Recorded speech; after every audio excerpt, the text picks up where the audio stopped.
Hello नमस्कार। Rouse academy के online platform पे मैं आपका दोस्त, आपका मित्र, आपका साथी हृदय शर्मा आपका स्वागत करता हूं। साथियों, ये बात आपको बहुत अच्छे से ज्ञात है कि हम एक लंबे समय से जियो पॉलिटिक्स में या ऐसी वैश्विक खबरों को कवर करते हैं जिनका प्रत्यक्ष संबंध अथवा अप्रत्यक्ष संबंध भारत के नज़रिए से बहुत ही ज़्यादा महत्वपूर्ण होती है। आज के सेशन में हमने कोई जियोपॉलिटिकल न्यूज़ को या इवेंट को कवर नहीं किया है। हमने एक ऐसी खबर को कवर किया हुआ है, एक ऐसे इवेंट को कवर किया है जिसके प्रत्यक्ष हित भारत की संप्रभुता से, भारत की एकता अखंडता से और भारत के हितों से जुड़े हुए हैं। खबर यह बनती है कि भारत में यूएस के जो एम्बेसडर हैं, जो राजदूत हैं, वो यूएस के एम्बेसडर जो भारत में राजदूत के रूप में नियुक्त किए गए हैं, भाई हमारे जिन जिन देशों से संबंध होते हैं उन देशों में हमारे राजदूत होते हैं और उन देशों के हमारे यहाँ भी राजदूत होते हैं। तो वो दिल्ली में बैठता है उस देश का प्रतिनिधि बनके। तो भारत में जो अमेरिका के राजदूत हैं उन्होंने इस समय लद्दाख की यात्रा की हुई है और लद्दाख में जाकर के बाकायदा वहाँ पे रिवर राफ्टिंग होती है वो की हुई है उन्होंने। तो यहाँ पे इसके बड़े ही जियोपॉलिटिकल या यूं कहें कि कूटनीतिक, भाई ये जो डिप्लोमेट्स होते हैं ना, इनकी यात्रा को सिर्फ एक यात्रा नहीं समझा जाता। इससे ये संदेश देने का प्रयास किया जाता है कि कौन सा देश किस देश के पक्ष में अथवा विपक्ष में अथवा किस देश के संदर्भ में बात कर रहा है, किस देश के संदर्भ में अपना मत या अपना समर्थन उपलब्ध करा सकता है। ऐसी संभावनाएं इनकी यात्राओं से निर्धारित होती हैं। तो खबर क्या बनती है? खबर बनती है लद्दाख पहुंचे यूएस एम्बेसडर। चूंकि लद्दाख में याद करिए गलवान इंसिडेंट हुआ था 2019 में, हमारे कुछ जवान शहीद हुए, चाइना के कुछ जवान शहीद हुए। इसके बाद कोई भी यूएस का एम्बेसडर गलवान इवेंट के बाद लद्दाख नहीं गया था। ये भाई साहब अब गए हैं। ये वही दौर चल रहा है, इंडिया यूएस ट्रेड डील पे कॉन्फ्लिक्ट, टैरिफ वॉर चल रहा है। इंडिया चाइना एक दूसरे के आसपास आ रहे हैं। रशिया चाइना का बॉन्ड अच्छा हो रहा है, इंडिया रशिया का बॉन्ड अच्छा हो रहा है। इंडिया यूएस के रिश्तों में तल्खी दिखाई दे रही है। टैरिफ वॉर, रशिया से तेल खरीदने के विरोध में बहुत सारी चीजें यूएस कर रहा है, भारत पे बहुत सारे टैरिफ लगाए। ये तमाम परिस्थितियों के बीच में अगर ऐसी खबर बनती है कि क्या यूएस के एम्बेसडर जो भारत में नियुक्त हैं वो लद्दाख की यात्रा पे गए हैं, इसका मतलब ये है कि लद्दाख या वहां पे जो जो इंसिडेंट हो रहे हैं उसके संदर्भ में चाइना को जवाब देने का क्या किया जा रहा है, एक प्रयास किया जा रहा है। तो निश्चित रूप से भारत के हित के लिए ये खबर थोड़ी सी पॉजिटिव हमको दिखाई दे सकती है। क्या खबर बनती है? लद्दाख पहुंचे US ambassador, China alert, Bharat का बड़ा दाव। क्या यहां से भारत और यूएस के जो रिलेशन इतने लंबे समय से हमको इनमें कड़वाहट दिखाई दे रही है, क्या वो बेहतर होंगे? क्या यहां से एक राजनीतिक साझेदारी का नया अध्याय शुरू होगा या बस मात्र एक खबर बन करके रह जाएगी? लद्दाख में अमेरिकी मौजूदगी, जाहिर सी बात है अगर अमेरिका अपने डिप्लोमेट्स को वहां भेज रहा है तो वो ये मानता है कि इस क्षेत्र पे उस संबंधित देश का नियंत्रण बहुत मजबूत है और बाकी सभी देशों के दावों को खारिज वो करने का प्रयास करता है। तो लद्दाख में जो चाइना से बॉर्डर डिस्प्यूट हैं, इस यात्रा से ये कयास लगाए जा सकते हैं कि अमेरिका निश्चित रूप से भारत के पक्ष में अपनी दावेदारी रख सकता है। कहने का मतलब ये है साथियों। तो कब की खबर है साथियों? 20 अगस्त, यानी आज से जस्ट एक दिन पहले की खबर है। 20 अगस्त 2026 को अमेरिकी राजदूत सर्जियो गौर जो भारत में तैनात हैं, ये लद्दाख पहुंचते हैं। यह मैंने बताया कि यह 2020 के बाद 2019-20 में जो गलवान इंसिडेंट हुआ था, उस गलवान संघर्ष के बाद किसी अमेरिकी राजनायक की लद्दाख की पहली यात्रा है ये, ठीक है। उन्होंने निम्मू में सिंधु जास्कर जो जॉइंट है संगम क्षेत्र का दौरा किया और जास्कर सिंधु जो स्ट्रेच है में रिवर राफ्टिंग भी की हुई है। गलवान, ये बाकायदा इनकी तस्वीरें निकल करके आती हैं, हालांकि ये एआई जनरेटेड हैं, पर गलवान के बाद पहली बार लद्दाख पहुंचे हैं अमेरिका के डिप्लोमेट्स सर्जियो गौर, है ना। लद्दाख में जास्कर सिंधु क्षेत्र में जाकर के यात्रा करते हैं, ये सिर्फ एक पर्यटन की न्यूज नहीं थी, ये एक डिप्लोमेटिक, ये एक कूटनीतिक, एक हम कहें संदेश देने का प्रयास होता है कि इंडिया चाइना के जो बॉर्डर डिस्प्यूट लद्दाख में या किसी क्षेत्र में हमको दिख रहे हैं, उनमें हमको अमेरिका का समर्थन प्राप्त हो गया है, अथवा अमेरिका किस देश के साथ अपनी सहानुभूति अथवा सहयोग बरकरार रखने का प्रयास करता है। तो ये खबर होती है। यह यात्रा इसलिए महत्वपूर्ण है कि गलवान इंसिडेंट के बाद पहली बार हुई थी किसी अमेरिकी राजनायक की यात्रा। भारत अमेरिका संबंधों में यह उम्मीद है कि यहां से कुछ बेहतरी की संकेत हमको दिखाई देंगे, है ना। तो आप देखते हैं ये चाइना है ना, ये पूरा भारत है। इस भारत में ये जो बॉर्डर है, ये लद्दाख की बॉर्डर शेयर होती है किसके साथ? चाइना के साथ। तो इसी जगह पे हमको एक जगह दिखती है जहां पे सिंधु जास्कर क्षेत्र में, वहां पे उन्होंने बाकायदा रिवर राफ्टिंग की हुई है ना। तो कौन है सर्जियो गोर? मैं पहले बता चुका हूं कि भारत में नियुक्त हमारे राजदूत हैं, है ना, मतलब अमेरिका के राजदूत हैं भारत में नियुक्त, हमारे राजदूत भी अमेरिका में होंगे ऐसे। तो कहने का मतलब यह है, कहानी क्या है? 2020 में गलवान इंसिडेंट हुआ, इसमें लगभग 20 भारतीय सैनिक मारे, मतलब शहीद हुए, माफ कीजिएगा। इस गलवान इंसिडेंट में लगभग 20 भारतीय सैनिक शहीद हुए, लगभग 40 या इससे अधिक चाइनीज सैनिक भी इस इंसिडेंट में क्या हुए थे? शहीद हुए थे। तो इस 6 साल के बीच में अमेरिका का कोई भी डिप्लोमेट लद्दाख की यात्रा पे नहीं गया था। 2026 में भू राजनीतिक स्थितियों में परिवर्तन हुआ और सर्जियो गोर लद्दाख की यात्रा पे जाते हैं। तो यहां पे क्या हुआ? इस दौरान क्या रहा? जब गलवान इंसिडेंट हुआ तो एलएसी पर तनाव बढ़ा। भारत ने सीमा इंफ्रास्ट्रक्चर, जो बॉर्डर इंफ्रास्ट्रक्चर है, उसको मजबूत किया। अमेरिका ने भारत के साथ इंटेलिजेंस डिफेंस कोऑपरेशन को बढ़ाया। इंडिया यूएस स्ट्रेटेजिक पार्टनरशिप को बढ़ावा मिला, है ना। और गलवान ने भारत को मजबूत बनाया और बहुत सारी चीजें हुई। हमको चौकन्ना अलर्ट पर रहने की सीख यहां से मिलती है। 2026 में ये यात्रा होती है। इसके बाद अमेरिका ने गलवान के बाद चीन द्वारा एलएसी पर जो स्टेटस है को बदलने के प्रयासों की आलोचना की थी, है ना। चाइना कभी लद्दाख के क्षेत्रों के नाम बदल देता है, कभी अरुणाचल के क्षेत्रों के नाम बदल देता है। तो यहां से अमेरिका का समर्थन निश्चित रूप से किसी एक पक्ष में रखने का प्रयास हो सकता है। ये चीन के लिए क्या संदेश है? चीन के लिए सिग्नल बहुत क्लियर है कि लद्दाख कोई सामान्य पर्यटन क्षेत्र नहीं है, भारत चीन एलएसी का रणनीतिक क्षेत्र है।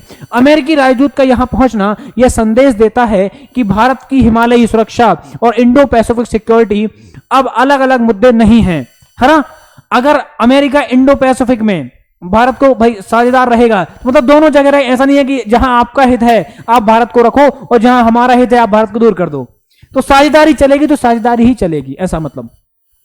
चीन के लिए संदेश भी हो सकता है कि इंडिया अकेला नहीं है, उसको समर्थन मिला हुआ है अमेरिका का, और चूंकि रशिया का समर्थन तो हमारे साथ परमानेंट है। हालांकि मैं फिर कह रहा हूं, ये कोई ऑफिशियल सैन्य समझौता नहीं है अथवा सैन्य यात्रा नहीं है, ये सामान्य यात्रा, क्योंकि डिप्लोमेट्स जो होते हैं खुलकर के कोई बात नहीं कहते, है ना। ये बड़े बड़े ही मतलब दो चीजें होती हैं। आपने अगर पॉलिटिकल साइंस के जो अभ्यर्थी हैं वो दो चीजें समझते हैं, रियलिज्म और आइडियलिज्म। आइडियलिज्म जो है आदर्शवाद की थ्योरी होती है, इसमें सहयोग दिखाया जाता है कि हम आइडियोलॉजिस्ट उसके आदर्शवादी व्यवस्था के लोग हैं, हम आइडियलिज्म को फॉलो करते हैं। तो इसमें सहयोग, प्रेम, समन्वय, इनकी बातें करते हैं। लेकिन जो रियलिज्म का कॉन्सेप्ट है, जो यथार्थवाद का कॉन्सेप्ट है, इसमें छल कपट षड्यंत्र शक्ति संघर्ष इनकी वकालत करते हैं। तो दुनिया का हर देश ये दिखाने का प्रयास करता है कि हम आइडियलिज्म को फॉलो कर रहे हैं, हम आदर्शवाद को फॉलो कर रहे हैं, लेकिन वास्तव में हर देश शक्ति चाहता है, हर देश संघर्ष के माध्यम से विजय प्राप्त करना चाहता है, हर देश सत्ता, संघर्ष, लाभ, इंटरेस्ट इनके लिए काम करता है, स्वार्थी होकर के काम करता है। राष्ट्रवाद ये जब बहुत उग्र हो जाता है तो ये भी स्वार्थी हो जाता है। तो हर देश व्यवहार में यथार्थवाद अपनाता है, परंतु उसके सिद्धांतों में रियलिज्म, आइडियलिज्म की झलक हमको दिखाई देती है। तो यहां भी इनका कहना है कि ये नॉर्मल यात्रा थी, तो ये दिखाने का क्या प्रयास कर रहे हैं कि ये क्या है, आइडियलिज्म के कॉन्सेप्ट को हमने बढ़ाया हुआ है। हम इंडिया के साथ केवल एक कॉपरेशन को बढ़ावा देना चाहते हैं, समन्वय को बढ़ावा देना चाहते हैं। लेकिन मैंने बताया रियलिज्म कुछ और होता है, रियलिज्म की जो थ्योरी है वो कुछ और कहती है। तो इसे सीधे युद्ध के रूप में या सीधे सैन्य समर्थन के रूप में नहीं समझना है ना। ये डिफेंस कोऑपरेशन हो सकता है, बिल्कुल, है ना। इंटेलिजेंस शेयरिंग हो सकती है कि भैया जो खुफिया जानकारियां वो एक दूसरे को साझा कर लेंगे। इंडो पैसिफिक कोऑपरेशन मजबूत हो सकता है, जो क्वाड है ना, भारत, ऑस्ट्रेलिया, अमेरिका, है ना, जो इन देशों का और जापान, इन 4 देशों का संगठन है, निश्चित रूप से उसका साझेदारी, उसकी मजबूती हो सकती है। क्रिटिकल इमर्जिंग जो टेक्नोलॉजी है उसमें बहुत बढ़िया कुछ हो सकता है टेक्नोलॉजी के मामले में, 5G 6G ऐसा कुछ, या सेमीकंडक्टर के मामले में, या स्पेस या साइबरनोटिक्स के मामले में, टेक्नोलॉजी के मामले में कुछ बेहतर हो सकता है ना। और सप्लाई चेन यहां से क्या हो सकती है, मजबूत हो सकती है। चीन पर निर्भरता भारत की हो सकता है आने वाले दिनों में हमको कम होती हुई दिखाई दी। अल्टीमेटली हम ये तो जानते ही हैं कि भारत का असली दुश्मन जो है पाकिस्तान नहीं है। हमारी नेता नगरी के कितने ही लोग पाकिस्तान ये वो भले ही करते रहे, ये आप भी जानते हैं और मैं भी जानता हूं कि हमारा असली दुश्मन चाइना ही है। अब पाकिस्तान से क्या दुश्मनी रख रहा है यार, वो वैसे ही गरीब देश, भूखा देश, टूटने की स्थिति पे देश पहुंच चुका है, दिवालिया होने की स्थिति पे है। हमारा उनसे कोई कंपटीशन है ही नहीं है, हमारा कंपटीशन चाइना से है। तो चाइना को कंपटीशन अगर मानेंगे तो हमारा भी फायदा ही है। कहने का मतलब यह है कि भारत की अपनी जो असली डिप्लोमेसी है मल्टी अलाइनमेंट की, कि हमें एक देश पर निर्भर नहीं होना है। हम अमेरिका के, अभी जैसे अमेरिका से ये हुआ तो अभी हमें पूरी तरीके से अमेरिका पे भी डिपेंड नहीं हो जाना है। हम रसिया से भी बराबर साझेदारी करते हैं कि हम अमेरिका से, हमारा खुला सिद्धांत होता है कि सर हमारी अमेरिका से दोस्ती है लेकिन रसिया से दुश्मनी नहीं है। तो हम किसी एक ध्रुव में, एक पाले में हो ही नहीं सकते। ये भारत की विदेश नीति की प्रारंभ से ही बड़ी विशेषता रही है। तो भारत की रणनीति क्या है, यूएस से स्ट्रेटेजिक पार्टनरशिप है, रसिया से डिफेंस एंड एनर्जी रिलेशन है हमारे, फ्रांस से डिफेंस कॉर्पोरेशन है, राफेल खरीदा हमने, रसिया से ऑयल खरीद रहे हैं, जापान से इंफ्रास्ट्रक्चर, मेट्रो या हम कहें कि bullet train, Indo Pacific corporation है हमारा, गल्फ देशों से एनर्जी आ रही है, इन्वेस्टमेंट आ रहा है, यूरोपीय यूनियन से व्यापार चल रहा है, टेक्नोलॉजी का साझा करते हैं हम, चाइना से कंपटीशन है, प्रतिस्पर्धा है लगातार इकोनॉमी में, सैन्य में, सेना में, और नेसेसरी एंगेजमेंट भी है, जहां एक दूसरे के बिना काम नहीं चलता, वो ट्रेड भी हम करते हैं। इसे कहते हैं मल्टी अलाइनमेंट, मतलब एक किसी ध्रुव पर, एक किसी देश पर हमें डिपेंड ना हो जाना। यानी भारत का लक्ष्य बहुत क्लियर है, किसी एक शक्ति पर निर्भर नहीं रहना, बल्कि सभी से अपने हितों के अनुसार हमको संबंध बनाने हैं, सबसे अपने रिलेशन क्रिएट करने हैं। तो इंडिया जो यूएसए रिलेशन है ये आज के नहीं है, और ये केवल व्यापार तक सीमित नहीं है, हमारे बहुत सारे देशों से, उनमें से अमेरिका से भी हैं। डिफेंस के क्षेत्र में बहुत अच्छे संबंध हैं हमारे इनसे, 2+2 जो कॉपरेशन इनसे हुआ रखा है हमारा। एआई और टेक्नोलॉजी के मामले में हम बहुत सारा काम कर रहे हैं, स्पेस के क्षेत्र में काम कर रहे हैं। हमको चंद्रयान मंगलयान में इन्होंने एक समय पर हेल्प भी किया हुआ था।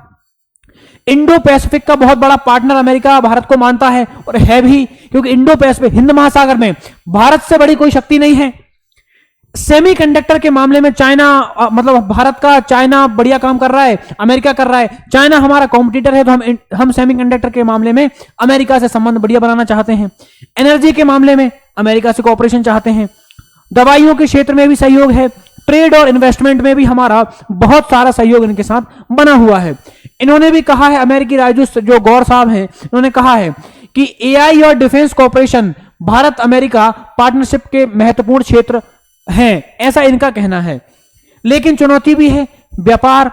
भैया हम, जो अमेरिका कहता है कि भैया भारत जो है अमेरिका से व्यापार करके लाभ कमाता है, और भारत सरकार अमेरिकी उत्पादों पर भारत में ज्यादा टैक्स लगाती है, ज्यादा टैरिफ वसूलती है। तो ये विवाद का मुद्दा हमको दिखता है। टैरिफ का मुद्दा, अभी आपने देखा भारत पे 50% टैरिफ लगा देंगे, 100% टैरिफ लगा देंगे, 500% टैरिफ लगा देंगे, इस प्रकार की बातें हुई हैं। टैरिफ वॉर एक तरीके से चला है, भारत को टैरिफ किंग बोल दिया है ट्रंप ने। टैक्सेशन का मामला, ज्यादा टैक्स वसूलते हो, हम कम वसूलते हैं, ऐसा वाला। नियामक मुद्दे, आपने एग्रीकल्चरल गुड्स को भारत में भेजने के लिए अमेरिका बहुत सारे प्रयास करता है, हो सकता है ये भी मुद्दा उन्हीं चालों में से एक हिस्सा हो कि भैया तुम चले जाओ, भारत को सहानुभूति मिलेगी हमारी, वो भारत में अपने एग्रीकल्चरल गुड्स को अनुमति दे देगा, ये मुद्दा भी हो सकता है। गौर ने दोनों देशों के बीच में व्यापारिक फ्रिक्शन पॉइंट को दूर करने और प्रोडक्टेबल टैक्सेशन की आवश्यकताओं पर जोर दिया है ना। कहने का मतलब यह है साथियों। इसके बाद इंडिया चाइना रिलेशन भी आज क्या बहुत समय से हैं, उतार चढ़ाव, बहुत सारी चीजें युद्ध तक हमारे हुए हैं। तो कॉपरेशन, कंपटीशन प्लस एंगेजमेंट के हैं हमारे दो तस्वीरें हैं। एक तो कॉन्फ्लिक्ट है, विवाद के बहुत सारे बिंदु हैं, लद्दाख हो, अरुणाचल प्रदेश हो, है ना, सिक्किम हो, बहुत सारे बिंदु हैं। एलएसी के डिस्प्यूट हो, हमारे गलवान का इंसिडेंट हो, मिलिट्री डिप्लॉयमेंट हो, आए दिन वो सीमा पे लगा देता है अपनी पूरी सेना को, हम पूरी बंगाल की खाड़ी को नेवी से भर देते हैं, हम अपना पूरा एलएसी से लगे क्षेत्रों में आर्मी उतार देते हैं, आए दिन ये होता है। अपना इंफ्रास्ट्रक्चर का, सेना सीमा पर कौन बेहतर इंफ्रास्ट्रक्चर बनाए, कि युद्ध काल में जरूरत पड़े तो ये दोनों में कंपटीशन है। स्ट्रेटेजिक रिवाइलरी है ना, रिवाइलरी है कि भैया हमको रणनीतिक एक दूसरे से बदले की भावना में हम चाइना भारत के आसपास के किसी क्षेत्र पर अपना पोर्ट डेवलप करता है, भारत प्रयास करता है कि चाइना के आसपास के क्षेत्र में हम अपना पोर्ट डेवलप कर लें। तो ये रणनीतिक जो प्रतिस्पर्धा है, बदले की स्थिति है, वो उसको दर्शाती है। कोऑपरेशन साइड भी बहुत सारी है, हमारे सहयोग के बिंदु भी हैं कि चाइना से हमारा सबसे बड़ा व्यापार होता है। ब्रिक्स में ब्राजील, इंडिया है ना, Brazil, Russia, India, China, south Africa, इसमें भारत और चीन दोनों बड़े देश हैं, बड़ी पावर हैं, एशिया की सबसे बड़ी पावर हैं दोनों के दोनों, तो वहां सहयोग है। एससीओ, संघाई सहयोग कॉरपोरेशन है ना, या ऑर्गेनाइजेशन, इसमें दोनों की बड़ी साझेदारी है। मल्टीलेटरल फोरम्स में हम एक दूसरे का सहयोग करते नजर आए हैं। डिप्लोमेटिक डायलॉग्स हमारे होते हैं। हाल के वर्षों में दोनों देशों ने बॉर्डर टेंशन को कम करने पर प्रयास किया है और बायलेटरल रिलेशन पर, क्यों, अगर इन दोनों में डिस्प्यूट है इसका फायदा दूसरे देश उठाते हैं, ये हमने देखा भी है। और डिप्लोमेटिक एंगेजमेंट को भी बढ़ाया है। ठीक है, तो भारत का कुल मिला के कहना साफ है कि यदि बॉर्डर पर शांति होगी तभी बाकी सारे संबंध हमारे सामान्य रह पाएंगे। तो सबसे बड़ा सवाल हमारा यही है कि क्या यूएसए के करीब जाने से रशिया नाराज होगा? बिल्कुल नहीं होगा। क्यों होगा? हमारे पहले से ही संबंध उनके साथ, रशिया के साथ बहुत शानदार हैं। भारत के संदेश हम यूएसए के मित्र हैं लेकिन रशिया के दुश्मन नहीं हैं। हमने 25% तक हमने टैरिफ झेला, रशिया से तेल खरीदना बंद नहीं किया। ये हम ही कर सकते हैं, कोई और नहीं कर सकता। तो भारत यूएसए के साथ डिफेंस प्लस टेक्नोलॉजी पे काम कर रहा है, लेकिन रशिया के साथ एनर्जी, डिफेंस, स्ट्रेटेजिक पार्टनरशिप को लेकर के हम बढ़ रहे हैं और दोनों को साथ लेकर भारत हमेशा से चलता रहा है। भारत की यही जो नाम की पॉलिसी है, नॉन अलाइनमेंट मूवमेंट, उसको बढ़ा देते हैं। पाकिस्तान के लिए क्या मायने हैं? तो जाहिर सी बात है पाकिस्तान ने इस यात्रा को कवर किया होगा। गौर ने कश्मीर विजिट के दौरान जम्मू कश्मीर को भारत का महत्वपूर्ण हिस्सा बताया है, तो निश्चित रूप से पाकिस्तान की जो क्लेम है कि जम्मू कश्मीर हमारा है, वो उनकी खबरों पे उनको बड़ा धक्का सा लगा होगा। इसके बाद उनकी लद्दाख यात्रा का महत्व और बढ़ गया है। पाकिस्तान के लिए मैसेज है कि वॉशिंगटन और न्यू दिल्ली में एंगेजमेंट, सहयोग, कोऑपरेशन हमको बढ़ता हुआ दिखाई दे रहा है ना। और अमेरिका ने अपनी कश्मीर पर जो पोजीशन है वो बिल्कुल क्लियर कर दी है। चाइना पाकिस्तान एंगल हमने देख लिया, चाइना पाकिस्तान है ना, ठीक है। तो भारत की सबसे बड़ी आप देखेंगे कॉन्टिनेंटल सिक्योरिटी चैलेंज क्या है कि वेस्ट में हमारा पाकिस्तान शत्रु है, नॉर्थ में चाइना हमारा शत्रु है, ईस्ट में भी वही दिखता है हमको। दोनों के स्ट्रेटेजिक रिलेशन पहले से मजबूत हैं, चाइना और पाकिस्तान के, इसलिए भारत दोनों दिशाओं में स्ट्रेटेजिक बैलेंसिंग को बढ़ाने का प्रयास करता है। लद्दाख में अमेरिकी राजदूत की यात्रा से यही संदेश देने का प्रयास किया है कि इंडिया की strategic importance increasing in the Himalayan region, यानी भारत की रणनीतिक स्वायत्ता, रणनीतिक जो महत्व है वो बढ़ रहा है। हम अपने इंफ्रास्ट्रक्चर को बढ़ावा दे रहे हैं, लेकिन भारत का इसका अर्थ यह नहीं है कि चाइना या पाकिस्तान के खिलाफ किसी अमेरिकी सैन्य अलायंस में भारत शामिल हो गया है, क्योंकि भारत जनरली सैन्य गठबंधनों में शामिल नहीं होता है। भारत के लिए इस यात्रा के 5 बड़े मायने हैं कि चीन को हमने सिग्नल दे दिया है कि भाई साहब लद्दाख और एलएसी भारत की सुरक्षा को वॉशिंगटन बहुत अच्छे से देख रहा है, वॉच कर रहा है। इंडिया यूएसए स्ट्रेटेजिक पार्टनरशिप मजबूत हो रही है, डिफेंस का सेक्टर हो, चाहे एआई का सेक्टर हो, स्पेस टेक्नोलॉजी हो, ठीक है। पाकिस्तान को डिप्लोमेटिक सिग्नल भी गया है, यानी जो कश्मीर पे अमेरिका की स्थिति थी उन्होंने भारत के फेवर में अपना रुख साफ किया हुआ है। जम्मू कश्मीर पर भारत की पोजीशन को लेकर अमेरिकी राजदूत की टिप्पणी महत्वपूर्ण है। भारत की स्ट्रेटेजिक ऑटोनॉमी कायम है कि हम रशिया के साथ और अमेरिका दोनों को साथ लेकर के चलते हैं शुरू से ही। लद्दाख की जियोपॉलिटिकल इंपोर्टेंस यहां पर हमको क्लियरली दिखाई दे रही है। तो भारत की नई जियोपॉलिटिकल स्ट्रेटजी क्या है साथियों? तो यूएसए से पार्टनरशिप रखेंगे हम, रशिया से स्ट्रेटेजिक रिलेशनशिप रखेंगे हम, चाइना से कंपटीशन प्लस डायलॉग साथ चलाएंगे, पाकिस्तान पर स्ट्रेटेजिक प्रेशर बढ़ाएंगे। सबसे ऊपर इंडिया की ऑटोनॉमी है, हमारी रणनीतिक स्वायत्ता है, हम जिसके साथ चाहे खड़े हो सकते हैं, हम अपना स्टैंड लेने के लिए क्या है, इंडिपेंडेंट है, हम एक सॉवरेन कंट्री है। ये हमारा सबसे बड़ा मैसेज हमेशा से रहा है। हमने इसके पीछे बहुत सारे नुकसान भी झेले हैं, अभी तक टैरिफ झेल रहे हैं, हम झेल लेंगे। तो सरगई गौर की लद्दाख यात्रा सिर्फ एक रिवर राफ्टिंग नहीं थी, राफ्टिंग के बहाने चीन को एक स्ट्रेटेजिक सिग्नल हमने देने का क्या किया है साथियों, प्रयास किया है। तो इस प्रकार से हमने आज के इस सेशन में जो अमेरिकी राजदूत की लद्दाख यात्रा थी, उस लद्दाख यात्रा को बेहतर तरीके से समझने का प्रयास किया है। साथियों, राउस एकेडमी के साथ जुड़ करके आप अपनी सिविल सर्विस की तैयारी को यदि बेहतर बनाना चाहते हैं तो हमारे पास यूपीएससी और एमपीपीएससी दोनों में 1 ईयर, 2 ईयर और 3 ईयर प्रोग्राम अवेलेबल हैं। यूपीएससी 1 ईयर मंतव्य बैच हमारे पास है, इसके माध्यम से हम 1 ईयर में यूपीएससी का पूरा कोर्स सिलेबस कंप्लीट करा करके आपको देंगे।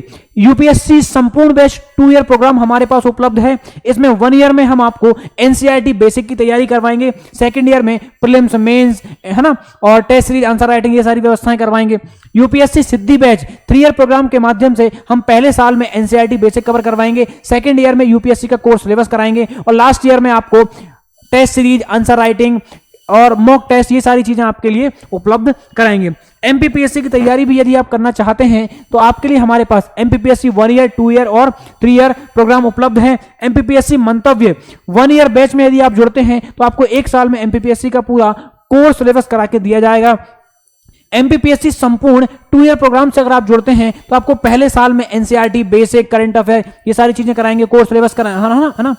सेकेंड ईयर में आपको एमपीपीएससी का full course syllabus, test series, answer writing, ये सारी चीजें कराएंगे। अगर आप MPPSC 3 year Siddhi batch program से जुड़ते हैं तो आपको पहले साल में एनसीईआरटी बेसिक की तैयारी करवाएंगे, सेकेंड ईयर में कंप्लीट प्री मेंस का कोर्स सिलेबस करवाएंगे और लास्ट ईयर में answer writing, test series, mock test, ये सारी व्यवस्थाएं आपके लिए उपलब्ध कराएंगे। तो साथियों, आप अपनी सुविधा के अनुसार जिस भी कोर्स में आप रुचि रखते हैं वो राउस एकेडमी के साथ जुड़ करके आप बेहतर तरीके से उसको, अपने पाठ्यक्रम को, अपने सिलेबस को बेहतर तरीके से डील कर सकते हैं।